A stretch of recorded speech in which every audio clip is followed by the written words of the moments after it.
Ketvirtadienio rugpjūčio 4 dienos laidoje uždaroji akcinė bendrovė Kedbusas tikisi, jog bus pritarta autobusų parkavimo aikštelės statybai. Kauno visuomenės sveikatos centro Kėdainių skyriaus specialistai ragina mokyklų vadovus tinkamai pasiruošti rugsėjui. Jaunieji tenisininkai varžėsi turnyre Kėdainiams 639.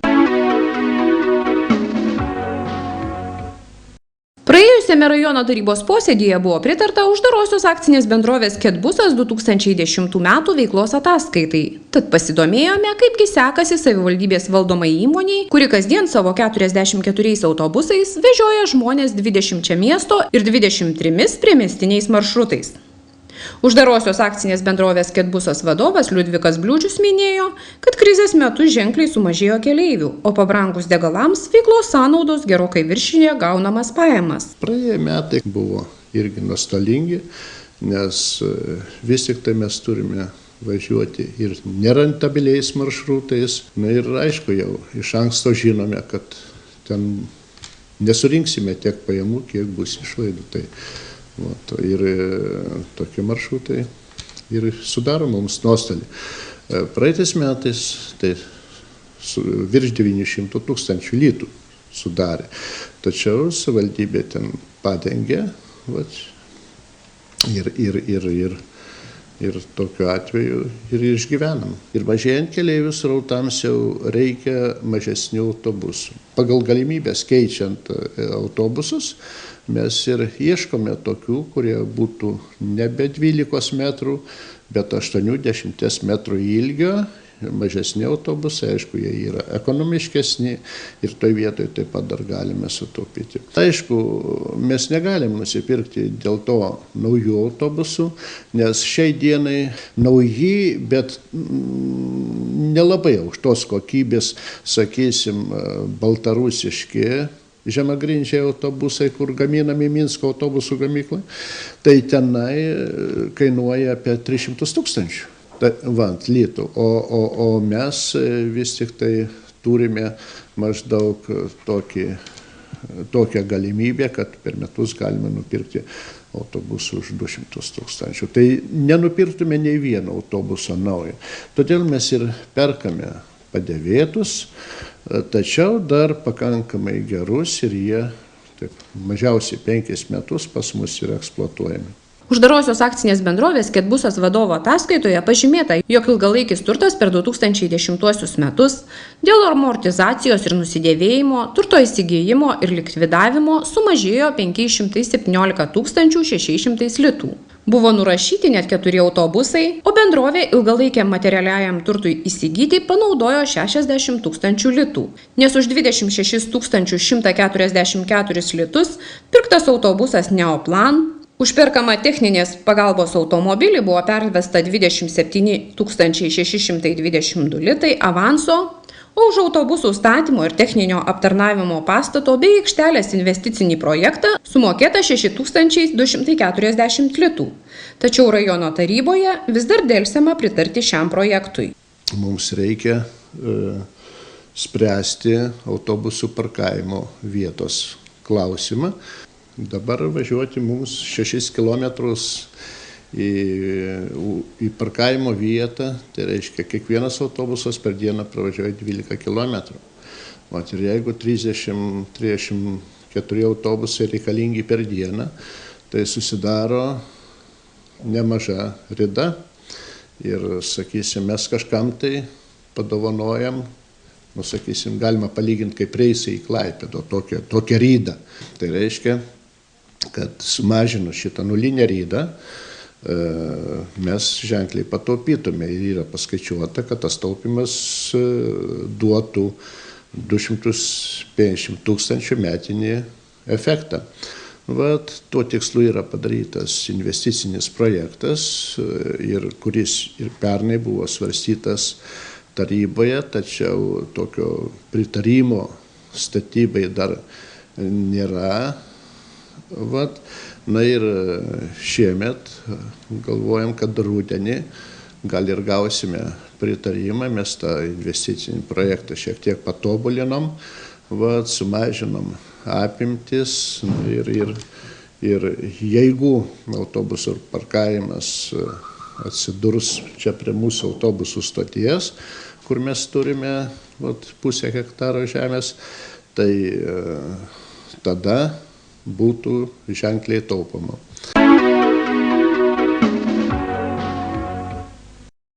Artėjant rugsėjui yra tikrinama, kaip rajono švietimo įstaigos pasiruošė naujiesiems mokslo metams.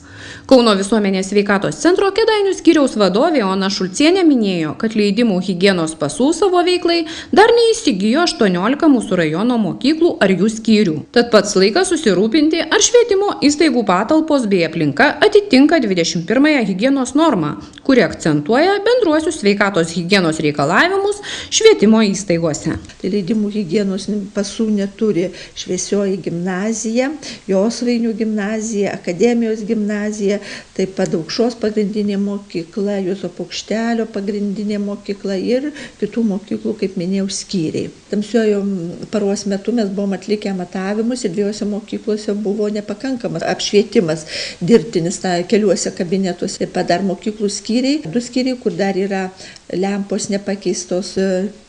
Kaitrinės lempos, turi būti liuminescentinės lempos pagal reikalavimus, tai šviestuvai turėtų būti nuvalyti, sutvarkyti, kad tikrai dirbtinis apšvietimas mokiniam būtų pakankamas, nes kai mes žinom, kad kas 5 vaikas, o ypač 7 klasė, prasidėjus tam brendimui, labai daug mokinių atsiranda, kurie turi regos sutrikimų. Tai vienas iš profilaktinių faktorių, kaip tik yra sutvarkyti mokyklose dirbti apšvietimą, kad tikrai regai būtų pakankama komfortabili aplinka. Vasara buvo, reikėtų labai sutvarkyti visus sporto aikštynus, kur vyksta kūno kultūros pamokos, ypač rugsėjo, dar spalio mėnesį. Todėl turi būti visos aikštynai nušienauti, sutvarkyti bėgimo takai, jie turi būti saugus, turi būti danga peržiūrėta. Todėl ir šitų dalykų mokyklos irgi negauna higienos pasų, šitą irgi reikėtų labai pasižiūrėti, nes kai tik mes žinom, kad mūsų vaikai fiziškai nėra aktyvūs ir tos sąlygos sportuoti turi būti tinkamos. Tai yra labai svarbu sutvarkyti suolus ir paruošti mokinių priėmimui, kad suolai atitiktų mokinių ūgį, nes dabar dauguma suolų mokyklose yra reguliuojamo dydžio. Taip pat dar žaliuzės turi būti irgi įrengtos, kad apsaugotų nuo tiesioginių saulės spindulių, kad irgi vaikai nevargtų, nes tai yra temperatūra didesnė ir yra visai kitas tada apšvietimas gaunasi, blizgėjimas, dirginimas vaikų, tai šitas dalykas irgi tai yra labai svarbu. Taip pat reikėtų peržiūrėti ir sutvarkyti chemijos kabinetus, ventiliacijas, pažiūrėti, nes tai yra vis tiek naudojamos cheminės medžiagos įvairių pamokų metu, darbų atlikimų metu. Dabar dar kokie yra trūkumai, irgi dėl ko ir higienos pasai nebuvo išduoti kai kuriom mokyklom, dėl to, kad nėra šilto vandens prausyklose, kurios yra įrengtos tualetuose. Šita higienos norma yra būtinai, šitas punktas turi būti vykdytas, nes tai yra užtikrinama, turi būti gerai asmens higiena. Tai va, tualetuose prausyklose visur turi būti visų higienos priemonių, tai ir tualetinio popieriaus, ir muilo, ir būtinai turi būti šiltas vanduo, kai be šiltas vanduo turi būti ir technologijų kabinetuose. Dabar labai yra svarbu, kad būtų gerai parengti tvarkaraščiai pamokų, nes irgi jau jie bus ruošiami mokslo metam naujiem. Tai kai žinot, pirmokam pamokos yra 35 minutės, o vyresniem vaikam 45 minutės. Ir kas labai yra svarbu, kad nebūtų trumpinamos pertraukos. Jos yra 10 minučių, ilgoji pietų pertrauka turi būti 30 minučių arba 2 po 20 minučių, kad vaikai galėtų suspėti pavalgyti. Ir dar ką norėčiau priminti, kad irgi labai yra svarbu, kad nebūtų drabužėliai viršutiniai vaikų laikomi klasėse, turi būti įrengtos atskiros vietos, drabužinės, šitas irgi yra labai svarbu ir tikrai mokyklų vadovai šitus reikalavimus turėtų labai atsižvelgti.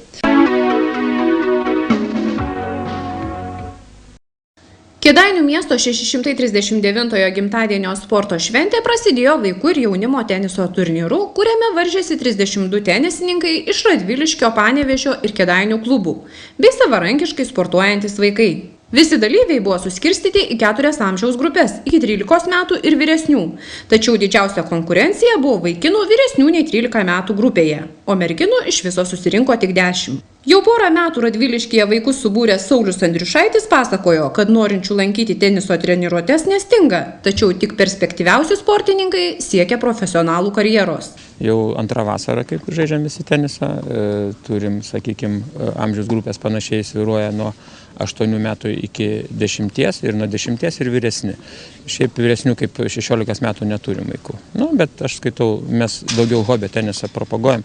Sakykime, jeigu vienas kitas vaikas papuola įdomesnis ir kuris tikrai gali sportuoti, mes stengiamės bendrauti su Šiaulių sporto mokykla ir ten jos priduoti jau tolimesniam siekimui sportinių rezultatų. Kaip galimybės labai puikios. Mes turim 2 metai 2 teniso aikštelės priklausančias miestui.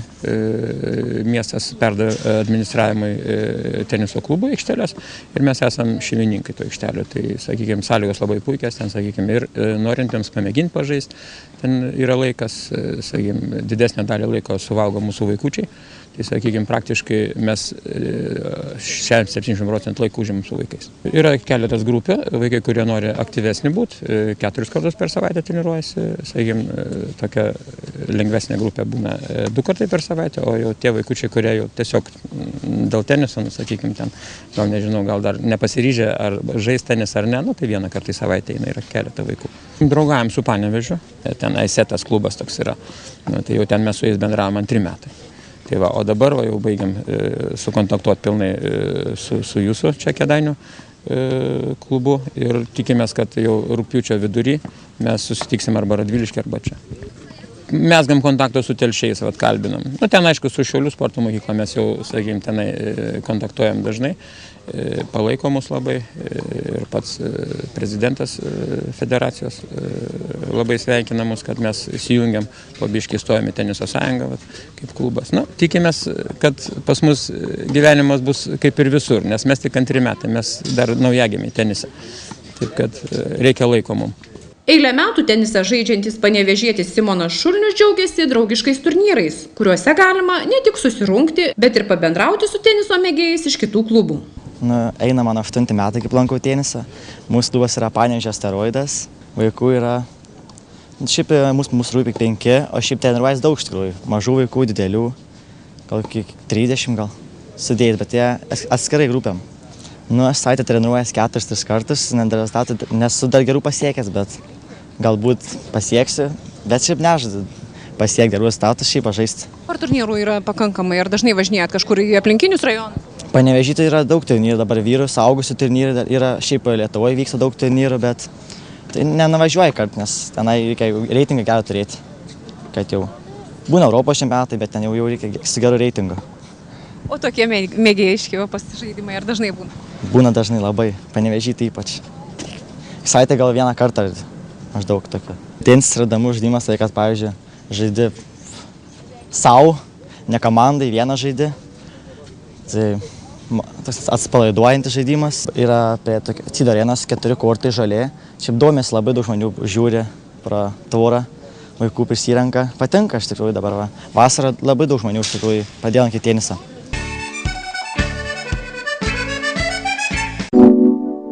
Kėdainių kultūros centrui 65. Šią progą kėdainiečių ir miesto svečių rugpjūčio 5 nuo 8 val. Ryto laukia menų sambūris Skambantis kalnas. 8 val. Muzikuojančiųjų alėja, nuo 11 šiuolaikiško Skambančio kalno legendos vaikams. 12 ir 15 Nostalgija teatrui, Taujėnų ir Krekenavos teatralų lauktuvės spektakliai. 13 ir 16 šokių pamokos, 14 val. Jaunimo asociacijos Išvien iššūkis Skambėk. Nuo 15 val. Neginčijami kino studijos mėgėjas įrodymai. Jūs šito dar tikrai nematėte. 15:40 ir 17:30 mėgėjų meno kolektyvų pasirodymai. 18:30 profesionalių dailininkų plenero ant kalno darbų parodos atidarymas. 19 val. Šventinis vakaras. Nominacijos, sveikinimai, kamerinio choro Ave muzika koncertinė programa. Aikštėje prie Kėdainių kultūros centro 21 val. Centro bičiulių vakaronė su šiam vakaro atgimusiu estradiniu ansambliu Formulė. Rugpjūčio 5 dieną, penktadienį, Daugiakultūriame centre 16 val. Kėdainių fotografų draugijos darbų parodos Česlovas Milošas ir Kėdainių kraštas atidarymas. Rugpjūčio 6 dieną, šeštadienį, Senosios rinkos aikštėje nuo 7 val. Prekymetis, tautodailininkų, amatininkų, ūkininkų mugė, blusų turgus. 10 val. Šventų mišių auka Švento Juozapo bažnyčioje. Didžiosios rinkos aikštė nuo 11:30 agurkų kermošius. 20:30 vakaro koncertas miesto parke.